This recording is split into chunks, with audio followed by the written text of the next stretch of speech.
Sacred Mysteries. Hello, everyone, and welcome to Sacred Mysteries Worldwide channel. I'm your host, Reverend Mignon Grayson, and I am an interfaith, interspiritual minister, and I am here with a very special guest, Shola Arewa. And she is here to discuss some very powerful healing tools with us today, energy techniques. Before we get started, I want to give you some information about Shola. Shola Arewa, known as the Energy Doctor, helps you get your energy back and your life on track.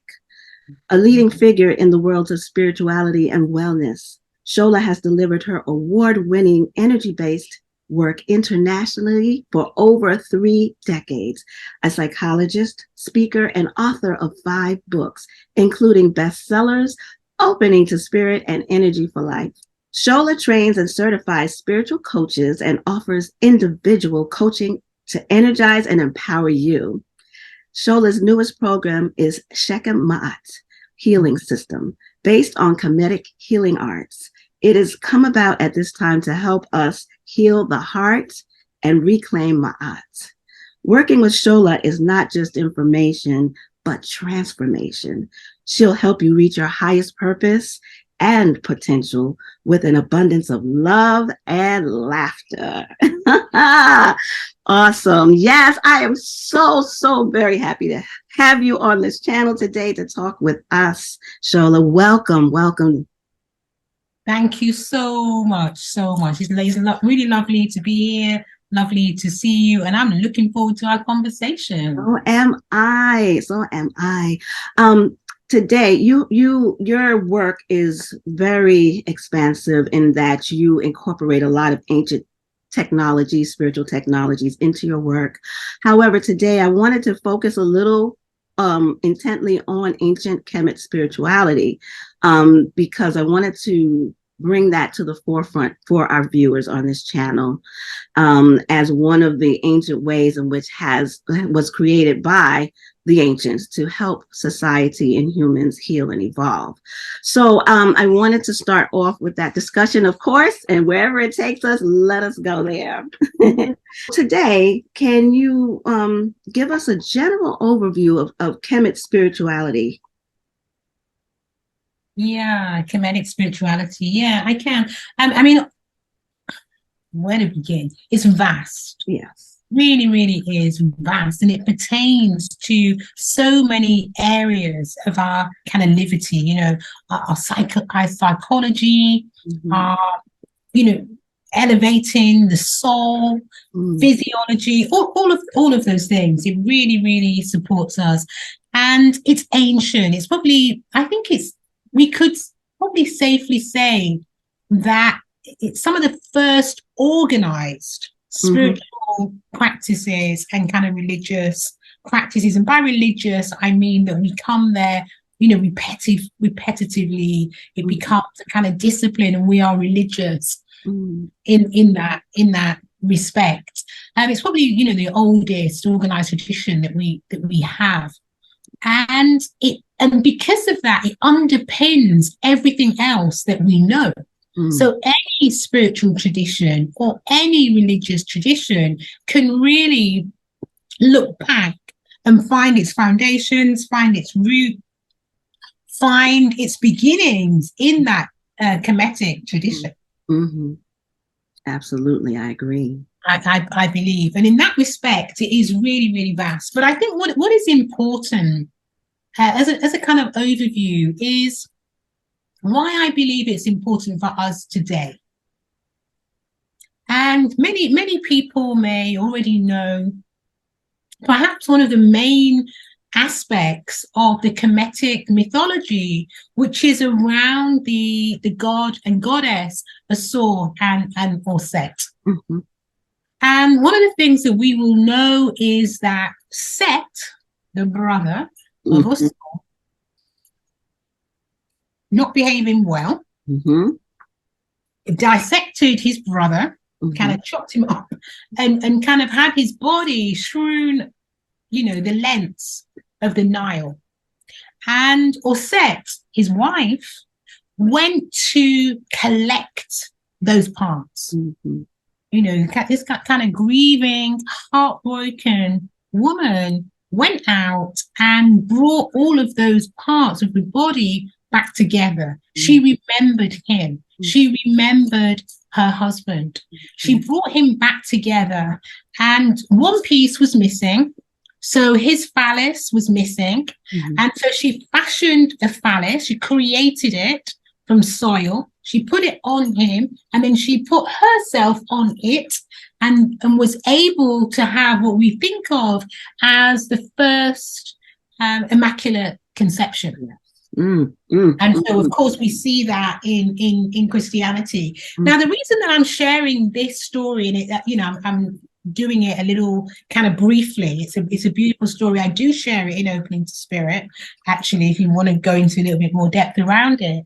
But the reason I think it's important is because what Set, who's a great priestess, a great healer, a great mother, a great sister, a great wife, all of those things, what she does is she remembers her husband. She brings those disparate parts back together. She creates a whole, and she's able to give birth to life. She gives birth to Heru, their son, which is time, which is ours. We get life, we get time, we get light from that. And I think that now, particularly after COVID, after lockdown, is a time where we need to remember, where we need to bring those disparate parts of self back together, where we need to come back to a whole. And in order for us to do that, I think we need to go right back to these ancient traditions. And I think we need to reconnect. I think we need to remember them. I think we need to reclaim them. And I think we need to kind of bring them back and look at what is it that we need today to really elevate, to energize, and to empower ourselves. So, teachings that are so ancient, we don't even know how old. They can be upwards of 50,000 years old. Are teachings that are really serving us right now, today. Yes, the ancient wisdom in present day. Absolutely. Is so important because they are absolutely timeless, ageless, ancient wisdom. Right, that's right. Yes. And I found in my own personal journey, when I started back in 1970s, that it was the ancient wisdoms that I gravitated to, which was ancient Kemet, ancient Indian cultures, that those helped me to understand who I was and to bring me to my truer self, and helped me heal in so many different ways. I have a lot of thanks for the wisdom being out in the world enough for me to take hold of it, to help to build myself up personally. So in the present time, even today, now it's so relevant and it's so important. And it seems like there is a wave of people who are searching, who are seeking, who are open, and they're now going back and saying, this is something that I need in order to make myself whole, for me to bring out my truest self and elevate. For those who want that higher consciousness and to elevate themselves, the ancient wisdom is the way.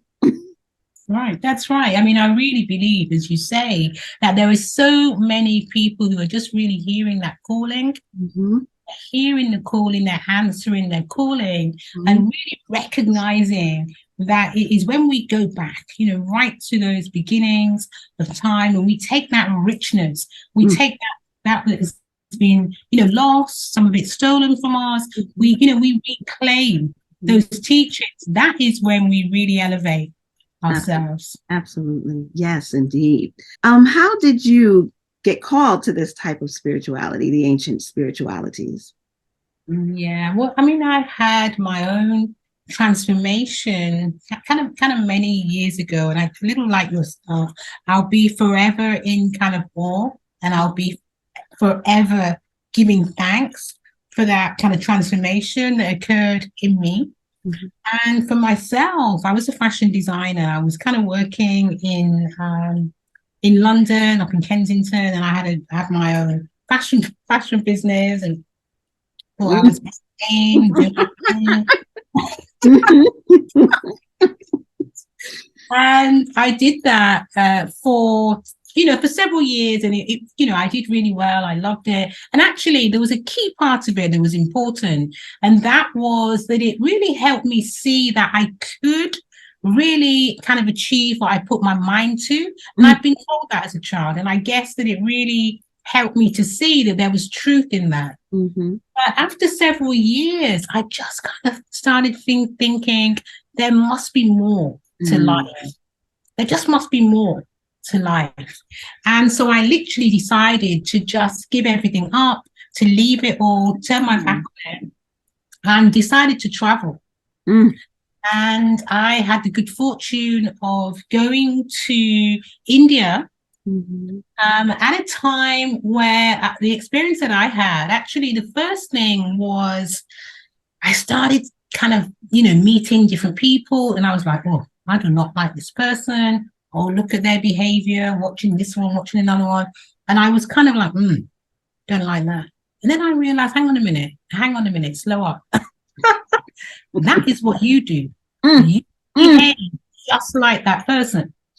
Wow. That's exactly the same thing. And I had this kind of experience. If I felt like the creator literally held up a mirror to me and said, take a look. Just take a look at some of this behavior you've got. And it just kind of gave me that opportunity to make shifts, to make changes. And I think, the biggest thing was being willing to let go and to release. Everybody thought that I was kind of cutting my lifeline when I gave up the business, but I was willing to let it go. And I literally went off into the unknown. I said, I'm coming back after 2 weeks, 2 months, or 2 years. And as it happened, I didn't come back for another 2.5 years. And during that time, I just, I first of all was able to see parts of myself that needed to be released, ugly parts. And the creator then showed me people who I wanted to aspire to be like. Some are really amazing spiritual teachers, spiritual beings. And even children, I learned some lessons from small children. The creator just put in front of me what I needed for that transformation. And I was just at a stage in my life where I just absorbed it. I was willing, I was ready, I said yes, and I just took it in. And I just underwent this amazing transformation, this kind of 360-degree turn. And after 2.5 years, I came back, and it was kind of like, what happened? Nothing looked the same, and everything looked kind of like, what are these people doing? It really felt like I had the meaning of life. It was like, sit down, let's all sit down, cross-legged. You see me, I'm still sitting cross-legged on the floor. Yes. Everybody sit down, and I can tell you the meaning of life. Now I had the opportunity then to learn that nobody wanted to know my meaning of life. That was the meaning of life for me, not everybody. Yeah, that's right. So that's right. Big lesson. I really thought I was going to shortcut people, but it was like, no, we're not interested. So I kind of had another opportunity to go away and study psychology and really see what had happened to me. What the transformation had been in myself, and also learn the skills to support others. Not just thinking that it's kind of like, this is what happened to me, everybody do this.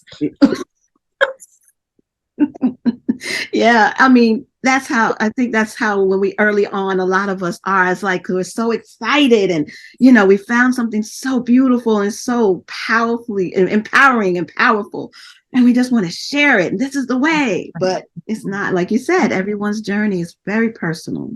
And people help me to see that. They really help me with that. Like, look, wait a minute. That's good, but I'm not doing it. I'm not standing on my head. I'm not becoming a vegetarian. I ain't doing it. Not doing that. Oh, hilarious. Oh my So God. there was so many things. And then, you know, as I say, I kind of went away. I learned different skills of how to support people, you know, really how to support people to make changes that they wanted. As well. What were different things in our lives?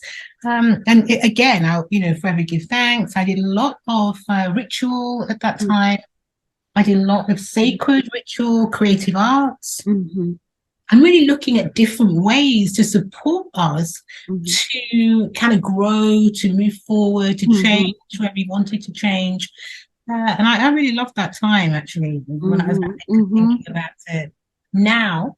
And I ran workshops and programs and just really, you know, really started to support people in actually very beautiful and creative ways. And I did so many different things. You mentioned that before, that there came a point where when people asked me, Shola, what do you do? I was like, I couldn't answer because I did so many different things. And I see it as a journey. You know, I went from kind of fashion design to body work, doing somatic therapeutic work, to psychology. And what happened, you know, the yoga, I became a yoga teacher very early on, all of those things. And what happened was I think I took a journey from the periphery to the core. Now, when I reached the core, when I came to the real energy, the core center, the chakras, that's what really allowed me to understand everything else. And it became a foundation, really, of my work. Opening to Spirit was born soon after because I wanted to organize so much kind of information that I wrote the book, and that helped me to do that. Also to bring the cultural piece in, you know, all the things that I mentioned in terms of the ways that I worked, but also African spirituality as an African woman, also the cultural aspect had been missing in many areas of the work that I was doing with people. And I wanted to bring that back. You know, now when I think about Opening to Spirit, I literally say it's a book that puts the black back. I love it. Yes. Because literally that's what Opening to Spirit does. It puts the black back into those kind of spirituality, into spiritual practices, into psychological ways that we shift and change and transform. I had a fantastic journey. It sounds lovely. It sounds delicious. Yes, because the cultural viewpoint, lens, the earth, the place, the people, the language, the understanding that comes through the culture, from the people through the culture, is what makes it what it is in its wholeness. And to put the black back, it really makes it complete. And it came alive for me so much so, you know, and it's very vibrant and it's very healing and it's very strong. So I love that. And I love your book. I just want to take a minute to say, I got your book a couple of decades ago, and it drew me. I was drawn to your book, Opening to Spirit. And it has, and I have to say, it has become a household must for spiritual practitioners and for people entering their spiritual journey. So it is such a valuable piece of material that you gave to the world that it's all over the place. And I share it when people are saying, well, how do I get started? What are some good books? Yours is absolutely at the top. So thank you for listening to the call of Spirit to bring this wisdom and this healing through, because it is phenomenal. Thank you so much. You know, Opening to Spirit is 25 years old this year. Wow, this year is 25. Oh my gosh, that's incredible. It's Opening to Spirit's 25-year anniversary. This is awesome. Oh my God. It's a whole person old. A whole person old. I was talking with someone just yesterday, and he was saying to me, I was telling some sisters about your book, and they hadn't heard of it. And I said, they probably weren't born. He literally probably, he was like, you're right. They probably weren't born. Exactly. A whole new generation of people discovering, opening to spirit is absolutely wonderful. Mm-hmm. Really amazing. I have like 18-year-olds asking me, Auntie Shola, can we do Sister Goddess, Priestess, Healers? I'm like, what? Ah, that's what it's about. Oh my goodness. It's what it's about. Mm-hmm. It's about. There's one thing that I want to say, because it just feels like it's a missing part of this story. There was really another kind of really crucial thing for me. And that was, within this whole journey, was the place of surrender. Mm. So I remember literally, I fell down on my knees. Mm-hmm. I literally fell down on my knees and I said, yes. Mm. I said, yes, I will follow this path. Yes, I will listen to that guidance of spirit. Yes, I will put spirit first in my life. Mm-hmm. And I just think I wanted to share that because I just think it's important to, I don't know, to somehow, I don't know what it is, but there's a surrender, that when we answer that calling, when spirit assigns us with a task, there is a releasing of self. Mm-hmm. There is a releasing of kind of my way. Mm-hmm.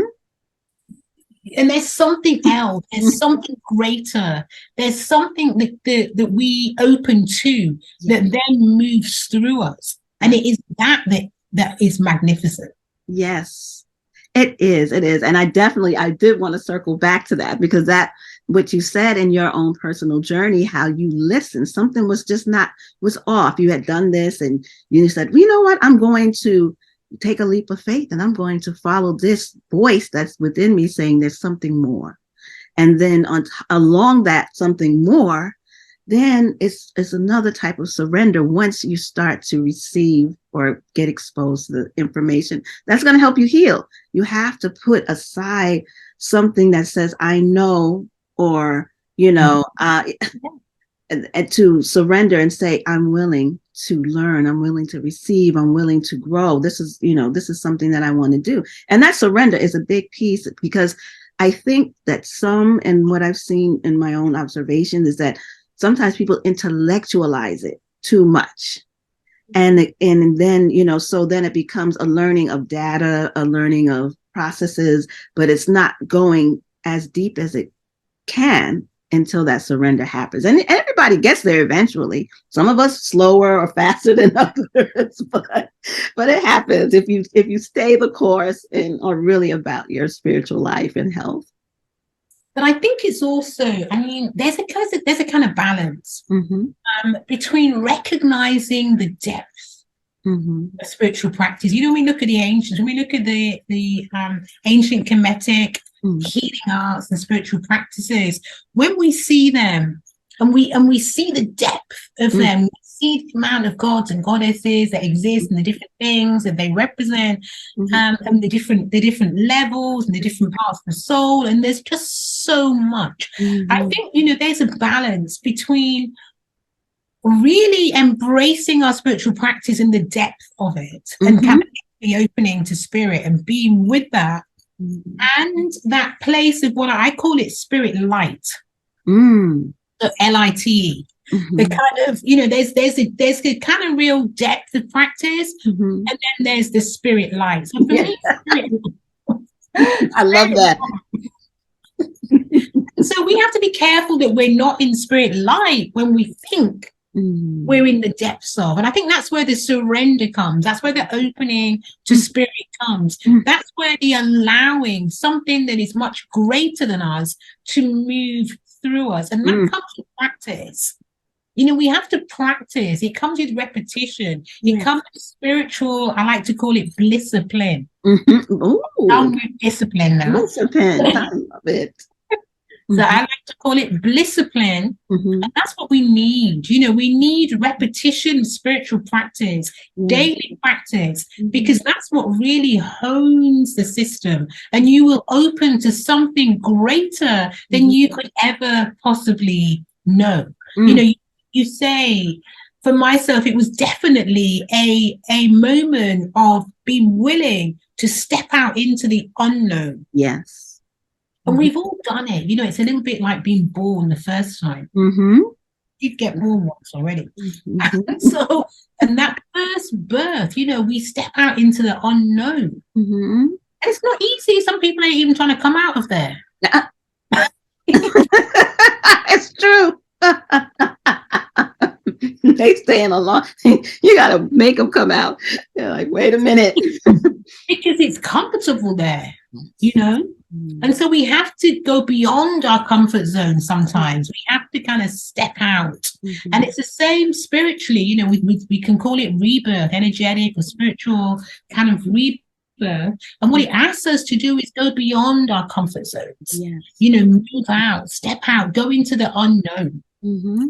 That's what we need to do. Yeah, exactly. And that is such powerful words and insight because, sometimes there's a fear of letting go of what the known is, to go into the unknown. But anyone that embraces a spiritual path gets to that place where they need to step into the unknown in order to take it further, in order to, get there wherever it is that they want to be. Like you said, it looks like it's different for everyone and it's not a one size fits all, but there are techniques and practices which will help you to guide and move you, like you said, the spirit to come in, to move you into the right places, spaces, and allow you to release and step into the unknown. I love that.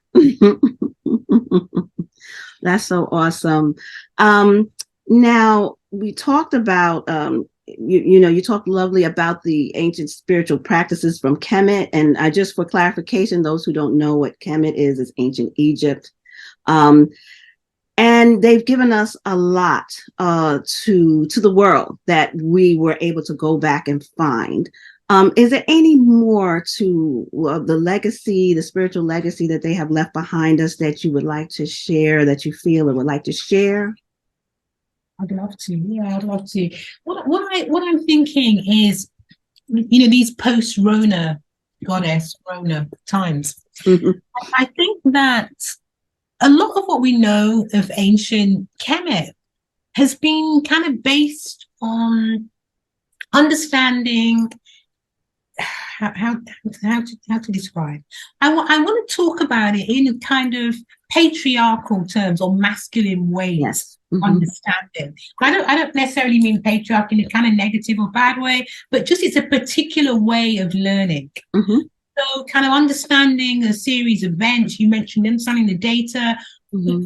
This kind of masculine way, kind mm-hmm. of almost like, martial arts, which mm-hmm. is with Mars and the kind of warring, the male kind of aspect. And I think that what I am being called to bring forward at the moment is a more kind of feminine spirituality that is goddess based and goddess centered and also heart centered. So rather than centered here with our kind of understanding, and it's been really important. It's been really important to me to really understand the history and know our place in that history and to have that kind of, let's say, intellectual understanding. That's the word I was looking for, the kind of intellectual understanding. But I think energy-wise, we need to drop the energy from here, bring it to here, bring it to the heart. Yes. And that is around cultivating the energy of the divine feminine. Yes. It's goddess-centered energy. And I think that's where we are. I think that's why the goddess Rona called on us. Yes. Yeah. Hang on a minute now. It's just like, wait, stop everything.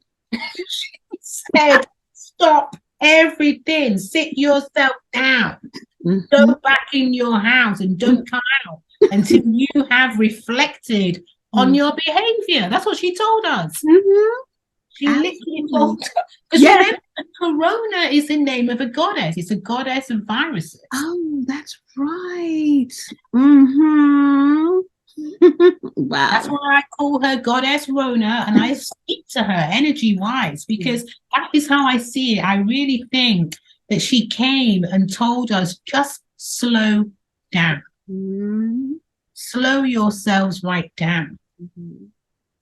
That is the feminine. That is the goddess energy. Wow. And I think post-Rona, we need to return to that energy. We need to embrace that energy. And so what I've really been working with, and I'm so excited about it, is a system called Shekem Maat. I've literally been birthing this system over the last 2 years, two or more years. Obviously, it embraces a lot of my work that is in opening to spirit and that, I've been doing for decades. But it kind of culminated in this goddess-centered Shekem Maat, which came into being in 2021 when I was in Kemet. So I took a Kemet and I went into one of the temples. It's a Heteru temple, which is the goddess of the sacral chakra, really. And I managed to just take a moment and separate myself from the group. And this temple is an amazing place. It's kind of, I can barely describe, but it's like I can see it now. The concrete, the stone floor, the ground is all kind of, worn, where people have just walked on it for thousands of years. And, it's kind of, what do you call it, like higgledy-piggledy, and there's all these huge columns. And there's smoke on them, where they would have had rituals and fires and food being prepared and all of those things. And so I literally just stopped and I sat down in this hall with all of these huge columns, and I literally went back in time. I don't know, just something about it. And I just kind of just breathed in that energy and was able to just really see before me what people were doing, the priestesses, the people that were coming to the temple, what they were coming there for. All of those things just went kind of before my eyes. And I just had this most amazing experience right there in the temple. And that's really where Shekem Maat was born. I realized when I got up that I needed to kind of bring this back to us for today so that we can use it, so that we can really remember, we can bring those disparate parts of self back together, and we can reclaim our spiritual heritage and also really heal the heart. I just had this I know for so many years I had been focusing on healing the heart. And I think that not necessarily our own individual heartbreak, but also collective heartbreak. And things that happen repeatedly. So not just one injury, not just one blow to the heart, but more and more and more. So that when we heal, when we repair, when we take time with ourselves, something else will happen. It might be a video that you see, when you go onto Facebook or you go on your social media. It might be something that you hear, something that someone tells you, and we have this kind of heartbreak, repetitive heartbreak. And I wanted to really look at, how do we heal the heart? How do we heal the heart? And how do we also reclaim the richness of our ancestors? Everything that has been left for us, particularly in Kemet, it is set in stone. They left it for us. They set it in stone so that there could be no mistake.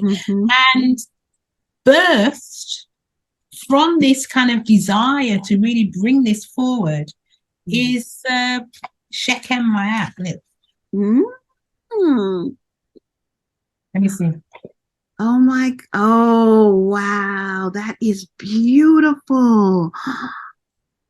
Oh my gosh, that's like the flower. I read this is a flower of life. Yes, and the chakra system. And of course, many people wouldn't even know that this is an ancient Kemetic symbol. Right. It's found in the temple in Abydos. That is exquisite. I love that. Okay, so how do people get that? They're gonna want it. How do people get that? Literally, this is the only one in existence at the moment. Mm-hmm. But I will be back in Kemet Mm-hmm. in the next couple of weeks, actually. Wow. And there are various things that I'll be picking up while I'm there. And then after that, people will be able to, from my website or through contacting me, be able to get some of the Shekem Maat goodies. Excellent. Beautiful papyrus. Yeah. Oh, it's beautiful. I love it. I must have one. So as soon as they're hot off the press, I'm getting one. Beautiful. Look at that case. Oh my gosh, it's lovely. And, done. And that's the other thing too. All the spirituality was done in such a beautiful, externally beautiful way, artistic. That's right, and precision. When you're in Kemet, you just will not believe. And I think one of the beautiful things as a Black woman, your eye turns and you look up and you see one of the goddesses or one of the sculptures, and you kind of look and you're like,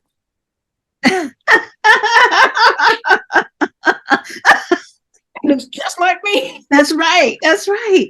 Wow. And there's no mistaking, because it was set in stone. There's no mistaking. That's right. And actually, for someone like myself with a fashion background, some of those lines, if you look at which goddess am I thinking? Sekhmet. If you look at and some of those beautiful, really beautiful tight-fitting clothes that is being worn, and she's carrying the papyrus, which is a symbol of power. There's just so much. There's so much. So it was so intermixed with powerful symbols, being infused probably with words of power, as well as it was artistically and well balanced, and oh my goodness. Because it was alignment. As above, so below. Yes. And centered in the heart and the soul. Yes, and the soul. That's really what it was about. It's about transformation. It's about how we walk on earth as heaven. How we're in total alignment, how we really understand the richness of everything that we are, and how we deal with so many different things. I mean, what I love as well, Shekem Maat really works with the goddess energy, and there's so many different aspects to that. There's the kind of mothering energy, the beautiful mothering energy of Osset. There's the energy of pleasure and joy. Beautiful energy. And then there's the kind of hang on a minute, y'all. I don't think that's good. Right. That's Sekhmet. She's gonna fight you if you're out of line. So Exactly. So it's kind of nothing was, we were able to embrace all of who we really are. Those of us who have a little more fire, energy, within the system, you see yourself. Yes. You're allowed to be, to show up and be whole and be magnificent and be expansive. You're allowed to be all of those things. And that's what I really love. And then, of course, you have Maat, which is about balance. Really teaching us that we need to have energy coming in, not just energy going out. Right. We have some of the rituals and practices of the temple teaching us that we can rest, helping us see that we can be still, helping us see that there is energy, that there is life in the stillness. Yes. So there's so much to learn. And Shekem Maat is really about ritual, it's about rest, it's about release. It's about radiance, really shining your light and being, that luminous, vibrant person and feeling okay being that. Sometimes, particularly as Black women, we have that sense that we have to turn our light down. Reach for the dimmer switch. It's no, you don't need to do that. If it's too bright for you, put some glasses on or something. Put the shades on. Don't get your shades. Because we're going to shine. We are going to shine. Exactly. And that's one thing that I've noticed within African spirituality in general and ancient Kemet is that you are taught all the emanations and personifications of the divine. That's right. Through the emissaries of God, like, the Neteru, the gods, goddesses, all of the deities in Yoruba, it's the Orisha and other systems. And you are taught all of them, and you are also taught to be aware of what aspects of them reside in you. So you're not pinholed into, as a female, having to be this way, as a male, having to be this way. And so you're allowed to be more completely and more authentically yourself when you learn about these ancient ways and systems and spiritualities. You're not pigeonholed as we have in the later religions that came out, the Abrahamic religions. They sort of pinhole everyone into this or that, and the freedom to really discover. Self-discovery is not as there. So that's what I love about the ancient systems. Yeah, and I totally agree that sense of being able to be kind of whole, really being able to find our sensuality, being able to have that fluidity, that movement, yes, being able to recognize when, energy wise, we're out of alignment, there are things that we need to do to get back in. So rather than denying that, being able to embrace that as part of what it is to be human. I think that for me is really the beauty of these spiritual practices, because they are so rich, they are so vast. They really share with us so much that we can utilize on a daily basis to be better, to be better humans, to just really show up in the world in ways that are more magnificent.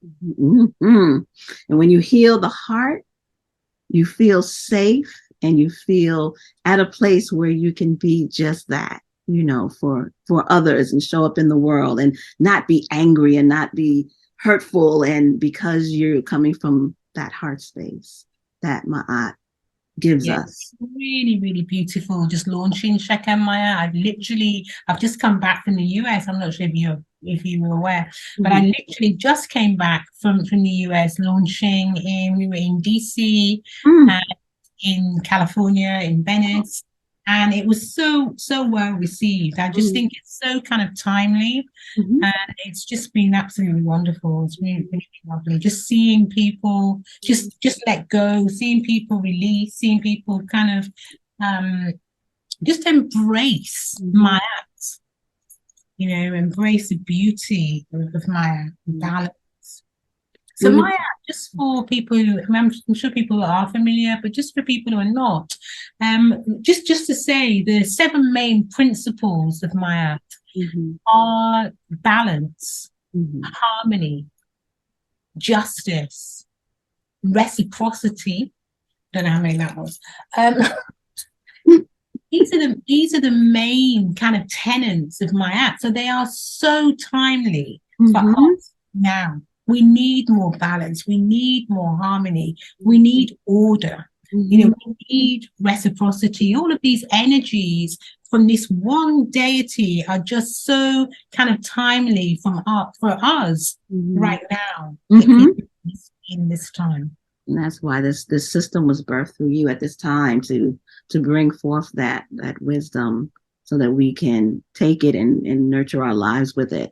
Will you be adding more dates onto your calendar? Will you be doing this training? I definitely will be. Just to say that it's in 3 parts. So it has a level 1, which is personal bliss. It has level 2, which is really sharing the love.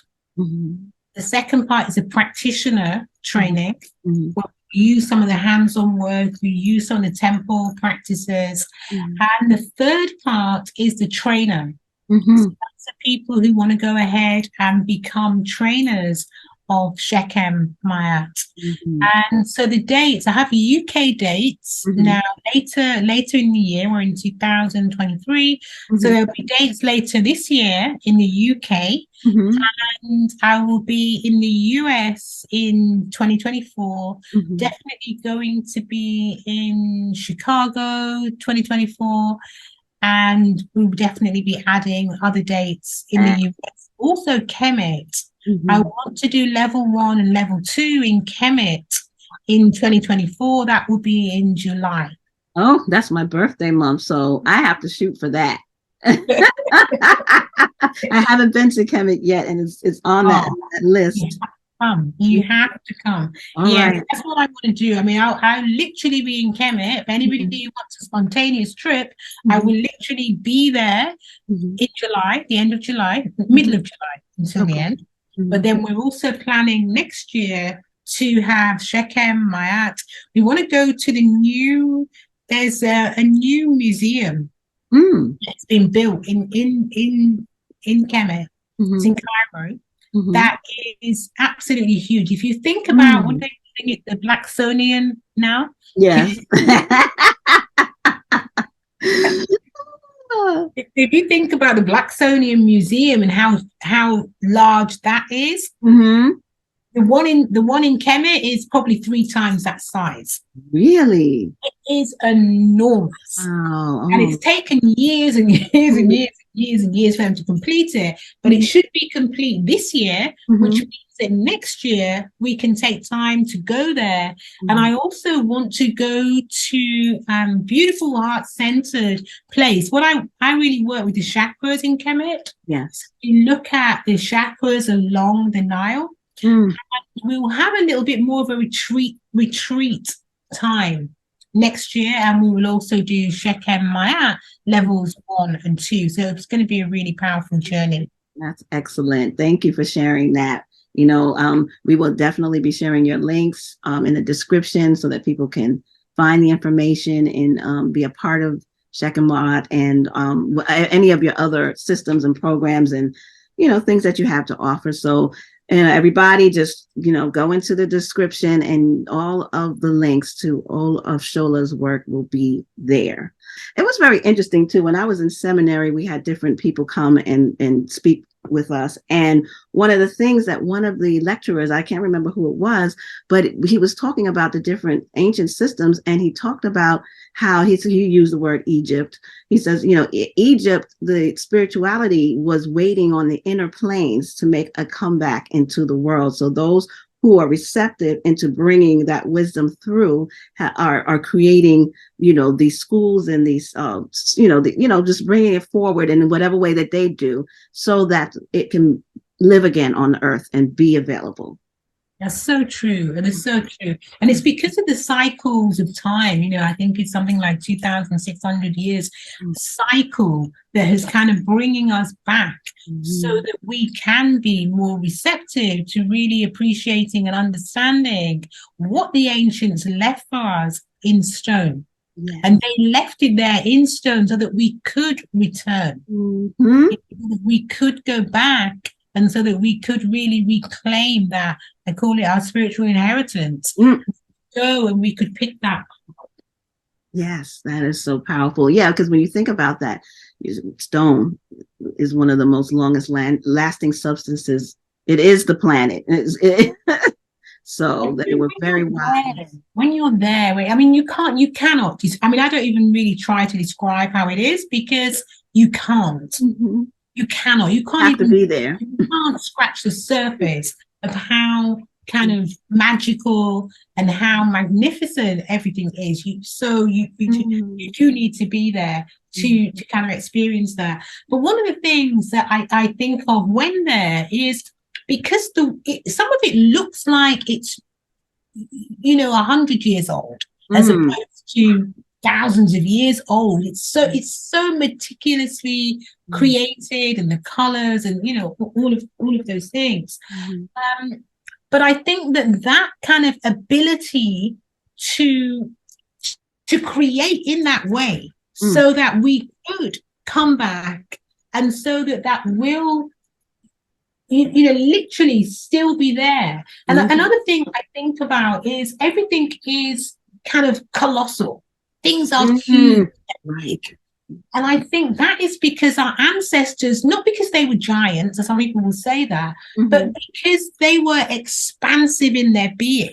And what that kind of really calls us to do is the same thing, to expand, to be not to be apologetic, not to shrink, but to open, but to really expand and to walk tall like our ancestors.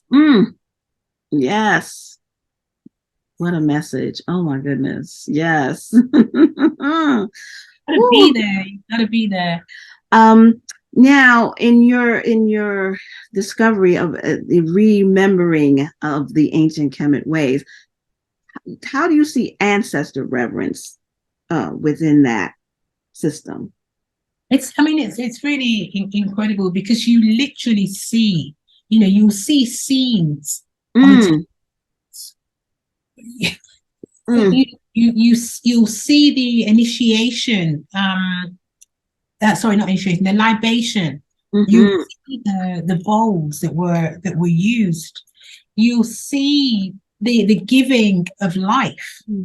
You'll see the kind of the reverence, ancestor reverence is right there in front of you to see. I mean, when you think about the power of our immediate ancestors, because we know that they thought about us, and we know that they visioned us in kind of places and ways of being that were greater than what they had. We do it ourselves for those that are coming after us. But to think that so many thousands of years ago, you were remembered, you were being thought of. Our ancestors were thinking about you, laying things down, creating. So, because when we think about say their name, something that we will say in the community, say their name. So within the ancient Kemetic tradition, the name it's called Ren. R-E-N, that's the word for the name.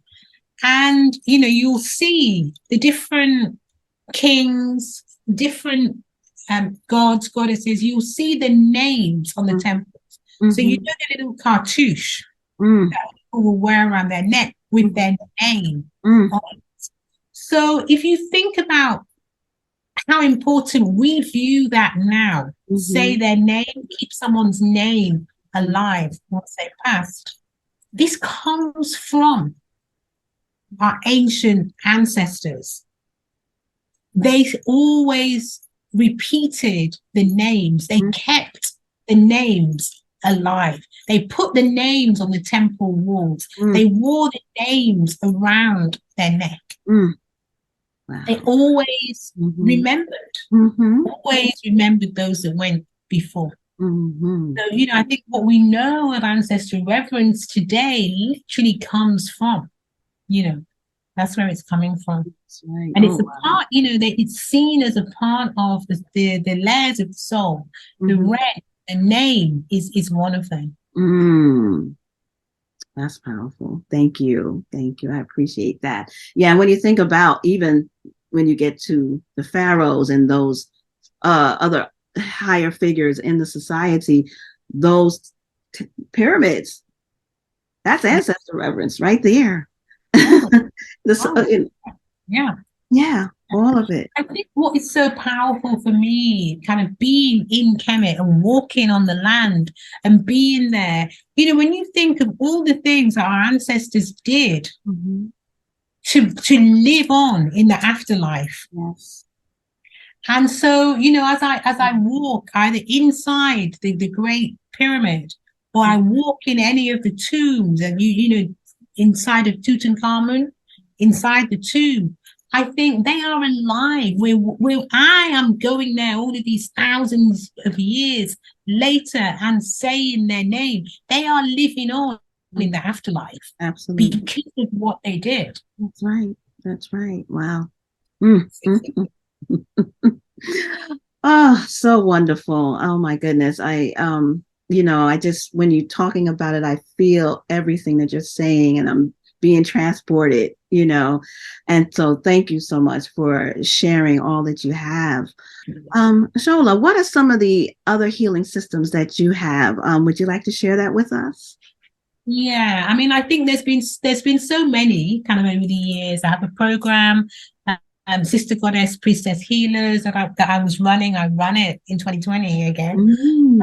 But the foundation of everything that I do, you're really going to find in Opening to Spirit.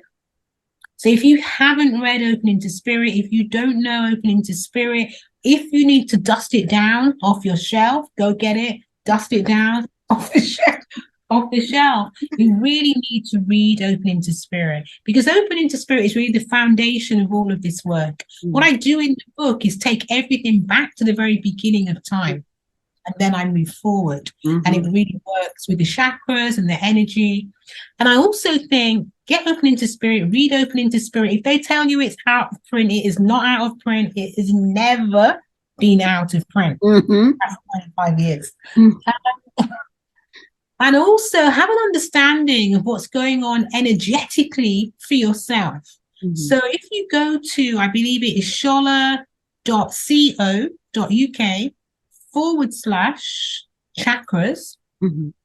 If you go to that page, we're going to put the link below as well. If you go to that page, you will see it's a test that you can do, which will give you your energetic signature. Wonderful. Really get a sense of what is happening for yourself, energy-wise. You'll get a report, so a whole kind of report comes through that's helping you to see where do you need to start energy-wise, so you can elevate energy. But also, once you understand, let's say root chakra is low, you can go into Opening to Spirit. Root chakra, what can I do? There's a whole workbook in there with numerous different ways of working. That's what people love about Opening to Spirit, is they use it as a reference. You really use it as a reference book. People do so many, the stories that people tell me, people do so many things with it. It's just absolutely. Listen, I keep mine is tabbed. Okay, so I have different color tabs for different things. That's how Opening to Spirit should be. Opening to Spirit should be a little bit, a few pages falling out. It should be marked up. It should have all those tabs. And some people have their pristine version as well. They have like two. So they have a working one. Some people have one that you're allowed to share, because once people get their hands on Opening to Spirit, you don't get it back. Not getting it back. Some people have another one that they share, and then they have, this is my perfect one. Right. I think I'm going to pick up another one so I could leave it on the side untouched. What is pass on? It's actually beautiful for me as well, as I'm talking about Opening to Spirit. A book that I wrote, but I think it's because what I was talking about earlier, at sometimes we need to allow energy to move through us. So I can be as excited about Opening to Spirit 25 years later as the next person, because Opening to Spirit for those years has literally been out in the world working. Not with me. I kind of wrote Opening to Spirit. I put Opening to Spirit down really 25 years ago. And the book got up and it went out into the world. And I see the book as it has its own energy. It does its own thing, It's really, so I can marvel at that myself. I'm like, wow, this book's been working real hard. It has. It's changing lives for the better. So that's the beauty of it. Oh my goodness. Yes. So, anything else you want to share along those lines? Your social media? Definitely come and join me on Instagram. Come and join me on Instagram. Come and join me on Facebook. My kind of profile is maxed out, so I can't. People always kind of sending me friend requests, but I can't because it's full. But you can definitely join me in Wellness Revolutionaries, which is my group on Facebook. I love that because it's a space for what it says wellness revolutionaries. It's about, I think of it as being the change and leading the change. It's for people who are teachers, coaches, therapists, and working with others. So if that's what you do, even if it isn't what you do and you want to do it, come up into Wellness Revolutionaries. And I think of it as a kind of safe space. It's a place for me personally that, if I want to share something, I'll go into Well Revs. I'll go in there, I'll go live. I never go live on my profile page. And if it happens by accident, sometimes I'm like, oh, but I'm always kind of happy to go live in Well Revs. It just feels different, Yes.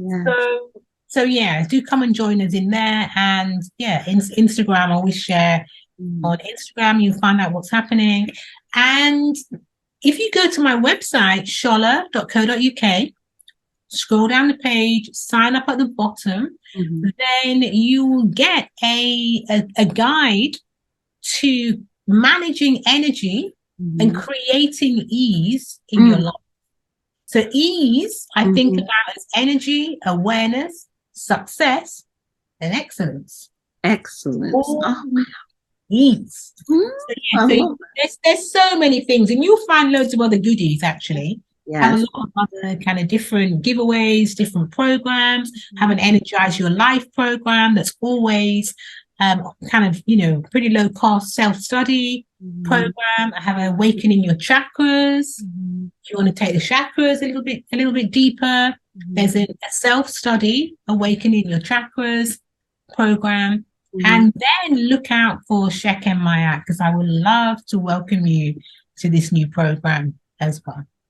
I'd like to ask also if you would share, is there any piece of poetry or prayer that you have that you want to share with us on this channel? Let me look. I'm going to, this is actually a prayer. It's a daily prayer. And it actually comes from Opening to Spirit. But we have it here this is the level 1 Shekem Maat manual. Wow. Kind of goodies. Oh my goodness. Okay. Wonderful. Up in here, one of my favorite things. Let me show it quickly. You learn some different sequences. Oh, wow. That Meditative practices. You learn some hands-on healing based on the Kemetic practices. Wonderful. You learn some prayers. So let me share this prayer. This is a morning prayer. Okay. It's one of the pages that I love in here that I'll show you as well. And that is, I don't know if you see. Yes. Okay, I can see that. Oh, that's beautiful. That's a shot. Honest. Okay, so let me say this prayer. It's a daily prayer, so it's best said in the morning. I give thanks and praise to the Creator who has given us this day. I call on the Goddess to be with me. I ask for her peace, love, and guidance. I ask for the presence of heavenly messengers to guide me, and for the protection and wisdom of my ancestors. Let the elements and gatekeepers of the 4 directions light my way. As I open to Spirit this day, show me a way to receive the abundant gifts and blessings that are bestowed on me. As I open to Spirit this day, show me a way to be of service to the greater good of all beings. Shay, amen.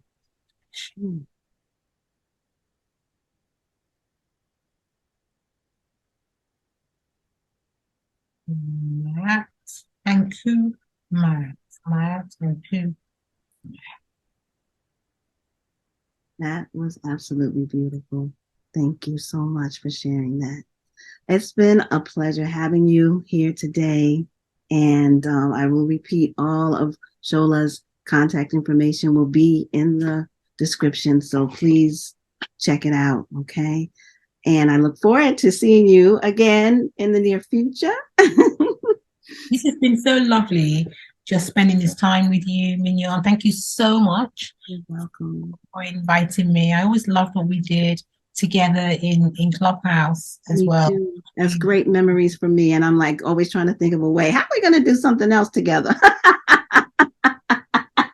So anyway, but I truly enjoyed those times as well. Sacred Mysteries.